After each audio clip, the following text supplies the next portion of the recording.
Tonight on CBC Vancouver News. It's like our lives and our deaths are just a pawn. We don't want to make criminals, we want to help patients. BC loses even more people to drug overdoses. Advocates say our campaigning politicians are not paying enough attention. Also, the NDP MLAs and ministers have delivered next to nothing here in Surrey. The Liberals on the attack as the battle for seats in Surrey heats up. And people need to change their behaviors. from harassment to death threats, women leaders in BC say the kind of abuse they endure is widespread and must end. This is CBC Vancouver News.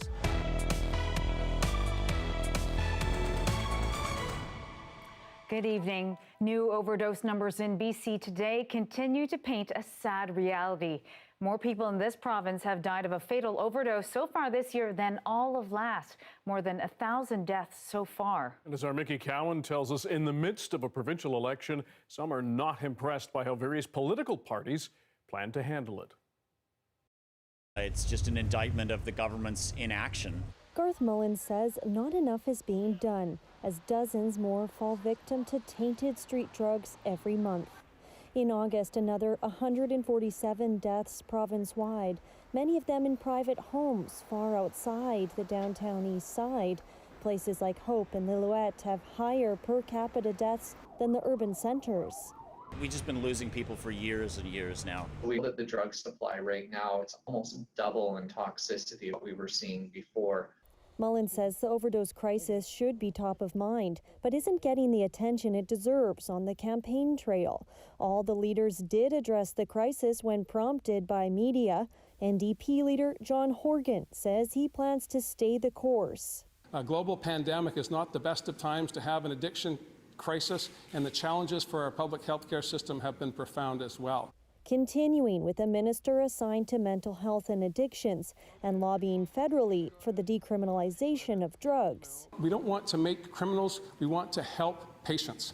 Liberal leader Andrew Wilkinson calls it an addictions nightmare, with a plan coming next week. We're going to have to address the issue of treating addictions by providing a pathway to get off drugs. He suggests a prescription monitoring program to stop addiction before it starts. But Green leader Sonia Furstenau says it needs more than that. She says it needs to be treated as a health emergency. We need to move forward with the evidence and the research that shows how to address this. Advocates want the leaders to focus more on the issue. It's like our lives and our deaths are just a pawn, and that votes are more important.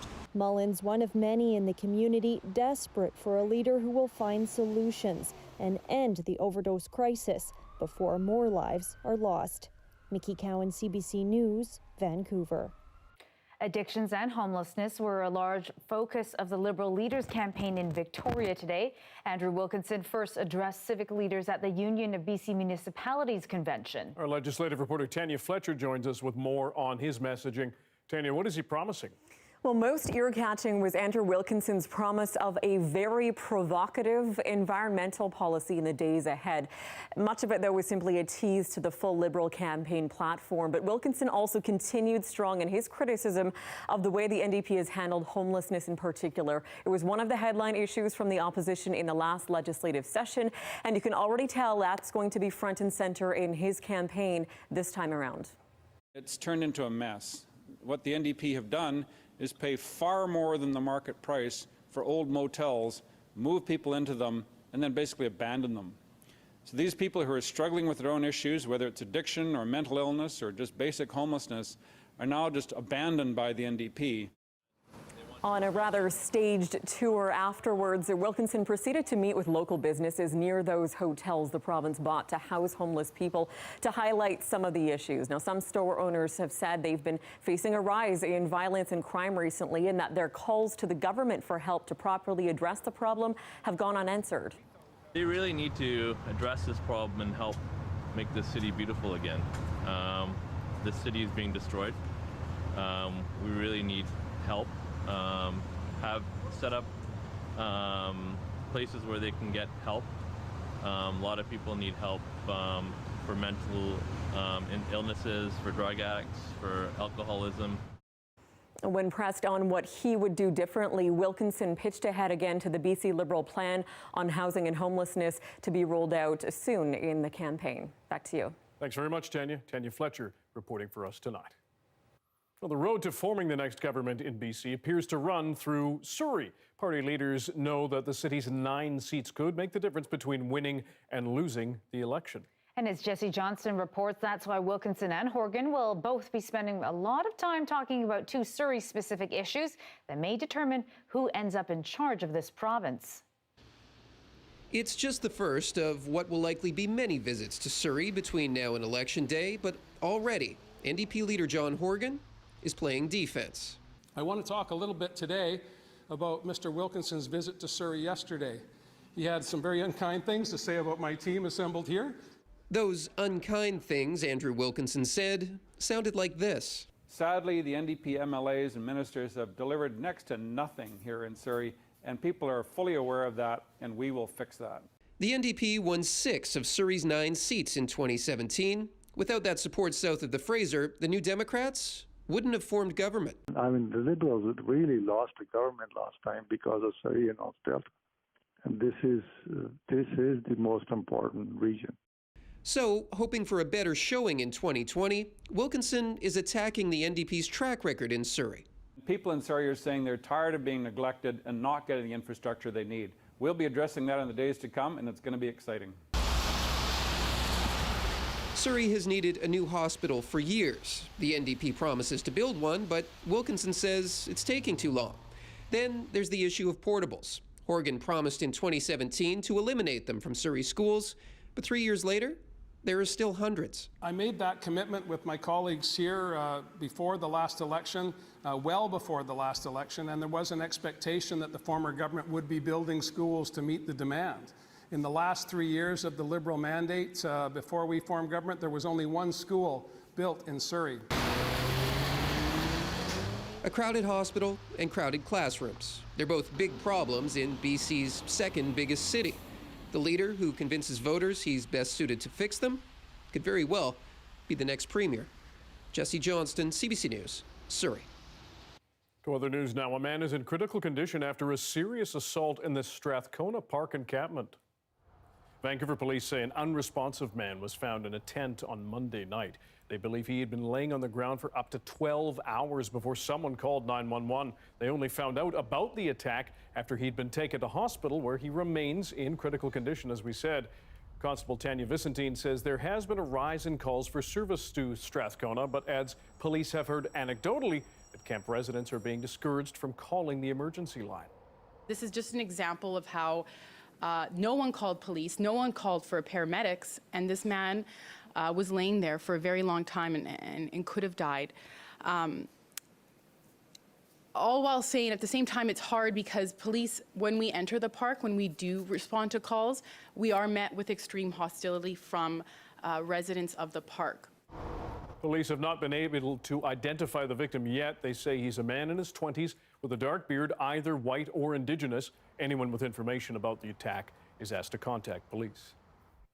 Another 20-year-old man is recovering from serious burns tonight after police say he was deliberately set on fire while sleeping underneath a bridge in Campbell River.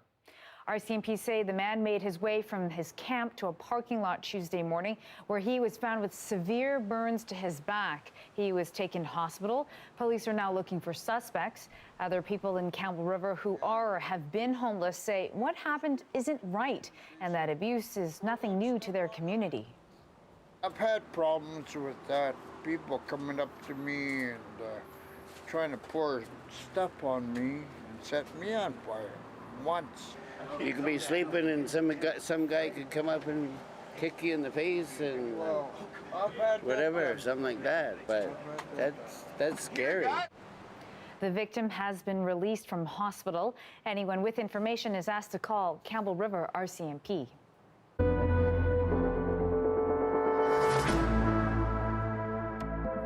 New cases and clusters of COVID-19 in BC remain higher than health officials would like them to be. Dr. Bonnie Henry says we need to limit our social interactions, wash our hands, and stay home when we are sick. The reminder comes as the latest COVID-19 numbers in the province were released today. There are 91 new cases of the virus in BC.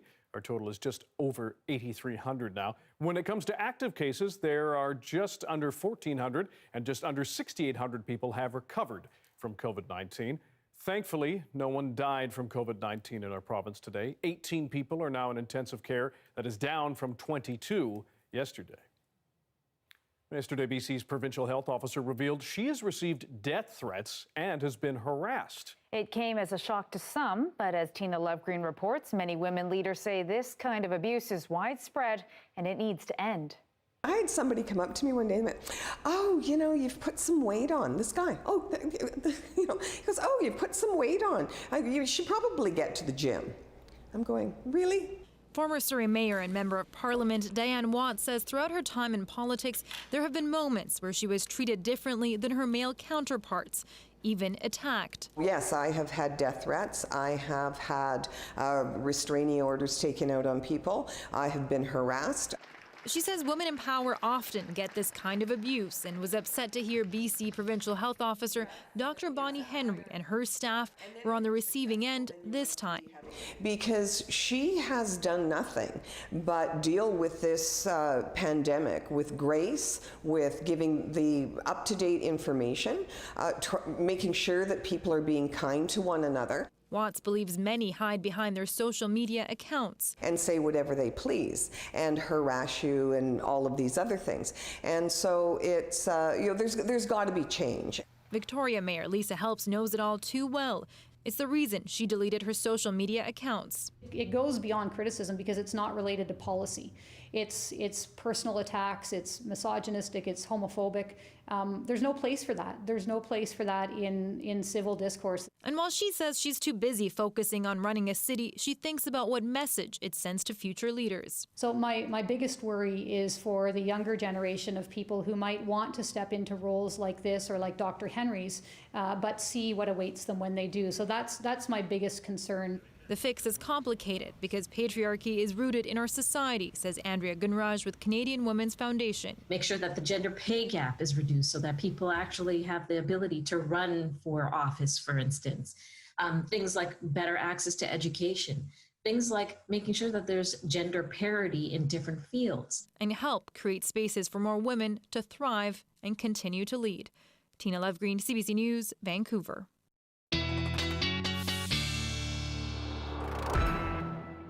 Meteorologist Johanna Wagstaffe joins us now with the forecast. We are into fall, Joe, windy, and lots of rain today. And lots of rain, yes. Just like that, the switch was flipped. I want to show you the rainfall totals I've added up just with the first round for Metro Vancouver. Take a look at this. We have seen at least 50 millimeters out towards West Van, but even the harbor getting close to 50. A lot of that coming down in just a couple of hours. And now we are into round two. Things are going to get heavier as we head into the evening and overnight hours. Notice the yellows and reds over on the island. Those are the heavy rainfall coming down right now with lightning. So expect a very soggy next couple of hours. I will take you through the full week forecast because we should expect a very soggy next full week, but I'll have all the details just ahead. Okay, noted. Thank you so much, Joe. The Liberals are promising to extend emergency COVID-19 financial supports in today's throne speech, but not everyone is in support of the government's plans. We'll explain coming up.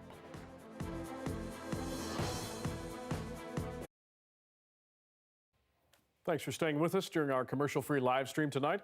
He is a young man with a powerful message that millions of people have been watching on social media. That's right. Jachi Michelli of Windsor, Ontario has autism, and he spent part of the pandemic posting videos of his daily routine on TikTok with some help from his sisters. The CBC's Katie Fraser spoke with his siblings who hope his newfound fame can lead to change. Hey TikTok, we've seen a lot of comments about Judgy's stims, what they are, and why he does it, so we decided to make a quick video for you.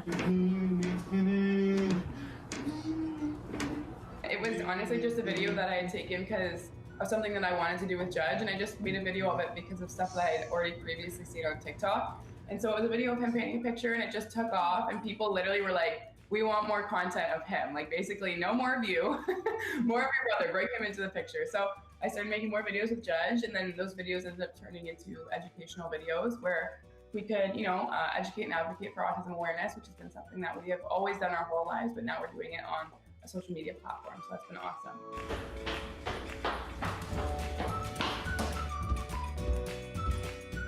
Ever since we got a phone with a camera, basically, we've been taking pictures and videos of Judge because he's so darn cute, and my friends love to see videos of him, and my family loves to see videos of him. So it wasn't anything out of the norm for him. Like, he was used to us Always having cameras like cameras on him. out, yeah. Exactly.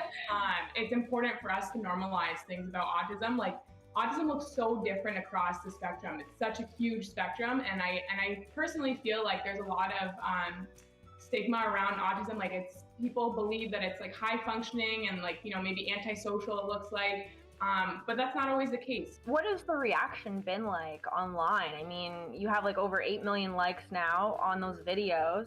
What are you hearing from people that are watching you all? Honestly, the reactions have been really, really positive, which we are so grateful for because it's what encouraged us to keep posting videos and content. A lot of people have been grateful not only to us, but especially to Judgy for, being the hardworking individual that he is and showing them that their child, if they have a child or a niece or a nephew, brother, sister, cousin with autism, that the sky's the limit. They can, beat the stigma and still be an independent person on the spectrum. That was the CBC's Katie Fraser reporting tonight. Okay, I'm a big Instagram user, big social media lover.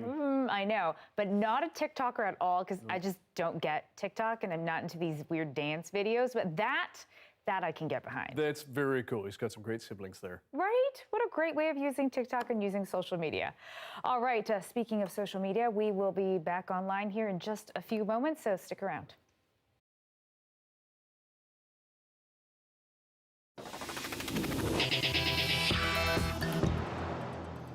Parliament reopened today with a speech from the throne. It started with a call for national unity and then laid out the Liberal government's plan for action as the COVID-19 pandemic continues. Speaking on behalf of the Prime Minister, Governor General Julie Payette said this is not the time for austerity and they need to help Canadians who have lost work. To help make that happen, the government will launch a campaign to create over 1 million jobs, restoring employment to previous levels. This will be done by using a range of tools, including direct investments in the social sector and infrastructure, immediate training to quickly skill up workers, and incentives for employers to hire and retain workers. One way the government will create these jobs is by extending the Canada Emergency Wage Subsidy right through the next summer. And as you saw there, the throne speech looked quite different because of the pandemic. A limited number of senators, MPs, and dignitaries attended the event in the temporary Senate chamber to observe social distancing, and everyone there wore masks. Opposition parties in the Commons all expressed displeasure with the throne speech today. The NDP called it empty words, saying promises like the one involving a national childcare program have been heard before. And they're worried there isn't more direct help for Canadians who have lost work because of the pandemic. The Conservatives, meanwhile, are worried all about the costly promises made today and uncontrolled spending. We are very, very displeased with this speech from the throne. We are very concerned that there's no fiscal framework. The only thing Canadians can be guaranteed of fiscally is that there will be more debt. And the Prime Minister still seems to think that when the government goes into debt, that's not the people going into debt. And the Prime Minister needs to know that when the government racks up debt, that is the people who are going to have to pay it. We don't want to see more words. Canadians need action. They're worried, they're afraid, they're struggling, and they need to see some concrete action. And shortly after the throne speech, Prime Minister Justin Trudeau gave a national address. He spoke about the recent spike in COVID-19 cases, saying a second wave is already underway in much of the country. He also responded to criticism that his government is spending too much in response to the crisis. Some people are asking how we can afford to do all this for Canadians. That's fair. That low interest rates mean we can afford it. And in fact, doing less would end up costing far more. Doing less would mean a slower recovery and bigger deficits in the long run. While we're dealing with this pandemic, I don't want you or your parent or your friend to take on debt that your government can better shoulder. Well, among the commitments the government made today in the throne speech was to address some of the struggles exposed by the pandemic. Specifically, help for working mothers, seniors in long-term care, and business owners. Briar Stewart has that part of the story. At this oyster bar in downtown Vancouver, business is down about 50% these days. The restaurant has been able to keep about 30 employees on the payroll, in part because of the wage subsidy. This autumn and winter is going to be very challenging, and we don't know what to expect. Without the financial help, the general manager says the impact would be severe. Probably closing down the restaurant at some point. I mean, if you're losing money every month at the end, it's just like you can't be sustainable and stay open. Which is why he was relieved to see the aid will be extended until next summer. Businesses have been profoundly affected by the pandemic, but what the government calls the greatest tragedy is the thousands of deaths in long-term care homes. In the throne speech, the government said it would amend the criminal code so there are penalties for those who neglect seniors and put them in danger. I think it's about time. Jacqueline Mitchell's 94-year-old mother, Lien, is a resident of the Eatonville Care Centre in Toronto. Dozens of residents there have died of COVID-19. That's why she also wants the government to act on its new promise to create national standards in long-term care homes. We need to do this. I don't care who's in power. It's not a political issue. It's a quality of life issue. It is a safety issue. Come on, sit down and have a snack. Another commitment put forward today, a large investment in childcare, but Elisa Hutton is skeptical. She's heard plenty of announcements before, but says she never ends up getting much help. She's a single parent. Her son Noah has autism. I feel like I have to choose either family or career, financial stability or being able to care for my child. I don't see where there's a lot of supports going in there to lessen that burden. One that feels much heavier during the middle of a pandemic. Briar Stewart, CBC News, Vancouver. A grand jury in Louisville, Kentucky has now indicted a former police officer on criminal charges in the shooting death of Breonna Taylor. Taylor was killed in March when police forced their way into her home with a so-called no-knock warrant. The former officer, Brett Hankinson, has not been charged in connection to her death. Hankinson has been indicted on 3 counts of wanton endangerment for firing into the apartments of the black woman's neighbors. The warrant was in connection with a suspect who didn't live there.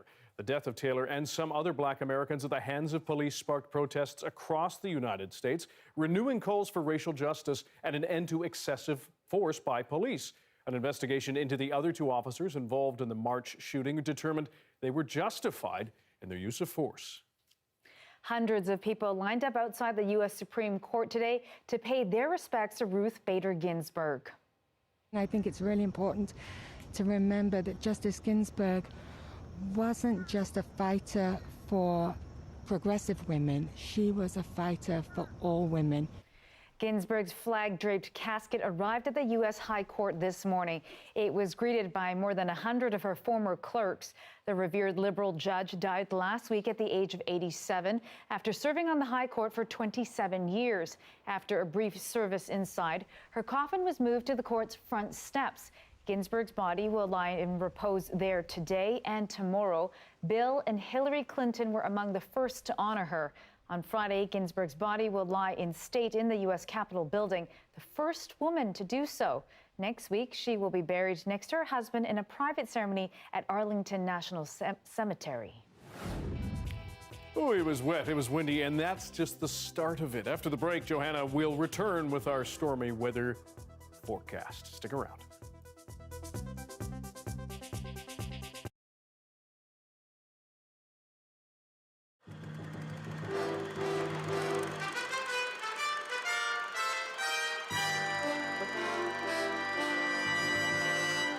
Some optimistic news today in the fight against AIDS. Scientists have wanted to know for years why some people exposed to HIV never develop the virus that causes AIDS. As our health specialist Brenda Craig reports, a new study appears to have the answer. A common genetic mutation may provide some people with a natural resistance to the AIDS virus. For years, doctors have been puzzled why some people can be repeatedly exposed to HIV and never become infected or only show mild symptoms. I hadn't been infected. My results, or I hadn't been sick, and my results continually came back HIV negative. Although his partner died of AIDS, Eric Fuchs remains uninfected because he has a mutated gene called CKR5. According to research published in Science magazine, those who inherit the aberrant gene lack cell receptors necessary for HIV transmission. The data are so strong that they almost guarantee that you have protection against infection. As an example, the wives of many of the hemophiliacs who tragically became infected through blood transfusions and what have you. And these women, in many cases, have remained free of HIV, perhaps because they too have not expressed the receptor in its proper form. This recent study confirms previous research and, like others, found mutation difference between races.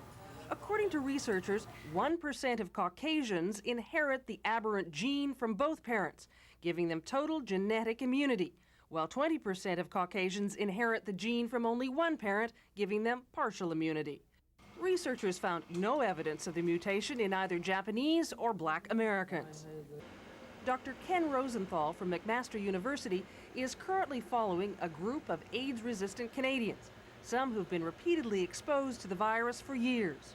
The significance is that this really gives us a lot of insight into how HIV infects cells, how it infects people, and certainly opens up the door to our understanding resistance to HIV infection. Most important of all, researchers say, are the implications for possible new drugs and the continuing search for an AIDS vaccine. Researchers may now have some new information they need to develop a vaccine to prevent people from becoming infected with the virus in the first place. Brenda Craig, CBC News, Toronto. Last night, all over North and South America, sky gazers were looking up and some were treated to a real spectacle. It was an eclipse of the moon captured here off the Alaska Highway in the western Yukon. A lunar eclipse is caused when the Earth casts its shadow over the moon. The event was clouded out for many Canadians, but where skies were clear, the effect was eerily beautiful. The next lunar eclipse isn't until the start of the year 2000. Hi, I'm Amy Bell. Here's what's in your CBC Vancouver inbox. Join CBC Vancouver's Gloria Makarenko for a special edition of the Splash Art Auction and Gala. Get your tickets and help support Arts Umbrella programming. Learn more at artsumbrella.com. And don't miss the Mothers Matter Centre's 20th anniversary celebration on October 21st. Celebrate courageous Canadian mothers who have overcome unique educational, linguistic, and cultural barriers. Get your tickets at mothersmattercentre.ca.